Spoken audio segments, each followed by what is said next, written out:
Welcome to Jackie cinemas நேயர்கள் அனைவருக்கும் இனிய தீபாவளி நல்வாழ்த்துக்கள். கடலூர்லேருந்து வெகு நாட்களுக்கு பிறகு கடலூர் கிருஷ்ணாலயாவில் வேதாளம் திரைப்படத்தில் வந்து இன்றைக்கி காலையில் ரசிகர் ஷோ 5 மணி ஷோ பார்த்தேன். வேதாளம் படம் எப்படி அப்படின்னு பார்க்குறதுக்கு முன்னாடி தயவு செய்து தமிழ் சினிமா அடுத்த கட்ட நகர்வு கொண்டு செல்பவர்கள் காக்கா முட்டை மாதிரியே உலக திரைப்படம் மாதிரியே நிறைய படங்கள் தமிழில் வரணும்னு நினைக்கிறவங்க தயவு செய்து இந்த பகுதிக்கு அப்புறம் வந்து இதை வந்து பின்தொடராமல் இருப்பதை நல்லதுன்னு நான் கருதுகிறேன். ஏன்னா வேதாளம் படம் வந்து ஒரு கமர்ஷியல் படம். அதில் வந்து ஒரு குஸ்கா வாங்கிட்டு அதில் வந்து ஏங்க லெக் பீஸ்ன்னு கேட்டால் என்ன பண்ண முடியும்? ஸோ அந்த மாதிரி வேதாளம் வந்து ஒரு கமர்ஷியல் ஆஸ்பெக்ட், அவ்வளோதான். அந்த மாதிரி ஒரு படம் பண்ணியிருக்காங்க. தெலுங்கில் இது மாதிரி நிறைய 1338 படங்களுக்கு மேலே இது மாதிரி ஒரு கதைகளில் வந்திருக்கிறது. சரி, இருந்தாலும் வேதாளம் படத்துடைய கதை என்னன்னு பார்த்துக்கலாம். வேதாளம் அஜித் படத்துக்காக எதை வேணாலும் செய்வார். 1000 ரூபா கொடுத்து நீங்கள் ஒரு வேலை செய்ய சொன்னீங்கன்னா 1000 ரூபா கொடுத்தா அவங்க பக்கம் போயிடுவார். பணத்துக்காக என்ன வேணாலும் பண்ணுவார். அவர் குடும்பம் குட்டி அப்படிலாம் எதுவுமே கிடையாது. ஆனால் அவருக்கு வந்து ஒரு தங்கச்சி, அவங்க தான் லட்சுமி மேனன். அவங்களுக்கு சில பிரச்சனைகள் வருது. அவங்களை கொல்றதுக்கு வந்து ஒரு பெரிய கூட்டமே துணியுது. அதுலேருந்து வந்து தன் தங்கச்சியும் தன்னுடைய அந்த காசுக்காக வேலை செய்கிற விஷயத்துலேருந்து அவர் எப்படி மாறுபட்டார் என்பது தான் வேதாள படத்துடைய கதை. ஏன்னா அதை ப்ரீஃபாக கதையை சொன்னோம்னா அப்புறம் வந்து நீங்கள் படம் பார்க்க வேண்டிய அவசியமே இல்லை. ஸோ மிச்சதெல்லாம் நீங்கள் திரையில் போய் பார்க்கணும். தன் தங்கைக்கு ஏற்பட்ட ஆபத்தை ஒருவன் வந்து எப்படி கலைக்கினார் அப்படின்றது தான் வேதாளம் திரைப்படத்துடைய கதை. ரைட். அஜித் வந்து ரொம்ப ஸ்மார்ட்டாக இருக்கார், ரொம்ப ஹேண்ட்ஸமாக இருக்கார் நிறைய ஷார்ட்ஸில். ஏன்னா இந்த வயசில் ஒரு ஷேவே பண்ணாமல் 2 நாள் தாடியோட வெள்ளை தாடியோட நரைச்ச முடியோட வர்றது வந்து வந்தது மட்டும் கிடையாது. இருக்கிற தியேட்டரில் இருக்கிற ரசிகர்கள் எல்லாம், அதுவும் அந்த யங்ஸ்டர்ஸ்லாம் வந்து அவர் வந்து பித்துப்புளி வச்ச மாதிரி அந்த பசங்களை ஆட்டி வைக்கிறது வந்து பார்க்குறப்ப நம்மளுக்கு ஒரு ஆச்சரியமாக இருக்குது. எப்படி இந்த ஒரு மனிதர் வந்து இப்படி வந்து கவர்ந்தார்ன்றது.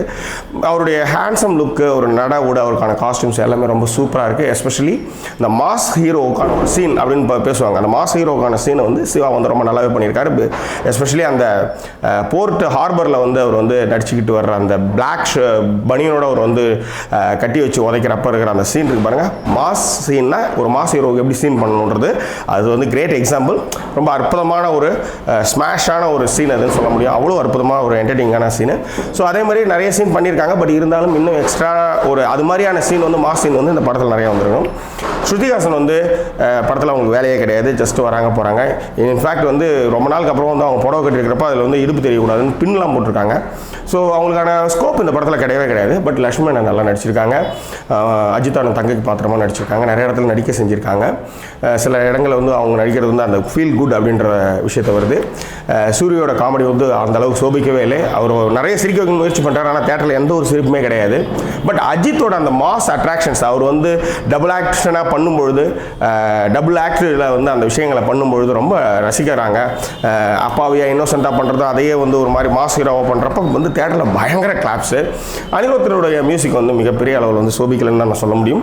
அந்த ஆலுமா டோலுமா சாங் வந்து ஃபஸ்ட்டு ஒரு என்ட்ரன்ஸ் சாங் வந்து இன்ட்ரோ சாங் மாதிரி, இன்ட்ரோவுக்கு அப்புறம் வர அந்த இன்ட்ரோ சாங்கில் வந்து தேட்டர் வந்து களை கட்டுது. அந்த டான்ஸும் சரி, அந்த இதுவும் சரி நல்லாயிருக்கு. அதே மாதிரி இந்த திரைப்படத்துக்கு கேமராமேன் வந்து வெற்றி ரொம்ப நல்லா பண்ணியிருக்காங்க. அது ஃபாரினில் வந்து எடுத்த சாங்ஸ், அதுக்கான ஃபோட்டோகிராஃபிஸ், அதே மாதிரி இங்கே பின்னி மில்ல, அதாவது பெரம்பலூர் பின்னி மில்ல தான் ஏகப்பட்ட ஷாட் எடுத்திருக்காங்க. அதை மாற்றி எடுத்திருக்காங்க. ஸோ இருந்தாலும் அந்த இடம்லாம் வந்து புதுமையான ஒரு விஷயத்தில் ஃப்ரேம் வச்சதுனால கொஞ்சம் நல்லாவும் இருக்குது. இதில் இந்த படத்துக்கு வந்து ரூபன் வந்து எடிட்டிங் பண்ணியிருக்காரு. பரபரப்பான ஃபர்ஸ்ட் ஹாஃப், அதே மாதிரி பரபரப்பான செகண்ட் ஹாஃப். சுத்திக்கு முக்கியத்துவம் கொடுக்கலாம் அது இதுன்னு பண்ணோம்னா அதில் வந்து கண்டிப்பாக சோபிச்சிருக்காது. பட் எல்லா இடத்துலையுமே வந்து ஒரு பாட்ஷா படம் பார்க்குற மாதிரி, அஞ்சான் படம் பார்க்குற மாதிரி, அதுக்கப்புறம் வந்து வில்லன் படம் பார்க்குற மாதிரி, ஸோ நிறைய படங்களை வந்து இந்த திரைப்படம் வந்து நினைவுபடுத்தி கொண்டிருக்கிறது. இது வந்து ஒரு பக்கா கமர்ஷியல் என்டர்டைனர். அஜித் ரசிகர்கள் நிச்சயமாக அந்த படத்தில் லவ் பண்ணுவாங்க. ஏன்னா அஜித் வந்து அந்த அளவுக்கு பர்ஃபார்மன்ஸ் பண்ணியிருக்காரு. அதுவும் வந்து ஃபஸ்ட்டு அந்த பிளாக் பனியனோட அவர் நின்று பண்ணுறப்ப ஆசம், சான்ஸே கிடையாது. தேட்டரில் வந்து மரண மாசு. ஸோ இது வந்து அஜித் ரசிகர்கள் வந்து நிறைய என்ஜாய் பண்ணுவாங்க. மற்ற ரசிகர்கள், அதாவது காமன் ஆடியன்ஸ் இருக்கிறாங்களா, அவங்க வந்து நிச்சயமாக ஒரு முறை இந்த திரைப்படத்தை பார்க்கலாம். இந்த திரைப்படத்துக்கு ஜாக்கி சினிமாஸுடைய மதிப்பு 5க்கு 3 மதிப்பெண்கள். நிச்சயமாக வந்து விவேதாளம் வந்து ஒரு கமர்ஷியல் என்டர்டைனர்னா அது வந்து மாற்று கருத்து இல்லை. இந்த தளம் உங்களுக்கு பிடித்ததாக சப்ஸ்கிரைப் பண்ணுங்கள், நண்பர்களை ஷேர் பண்ணுங்கள். மீண்டும் வேறொரு திரைப்படத்துடைய வீடியோ விமர்சனத்தோடு உங்களை சந்திக்கிறேன். அதுவரை நன்றி கூறி விடைபெறுவது.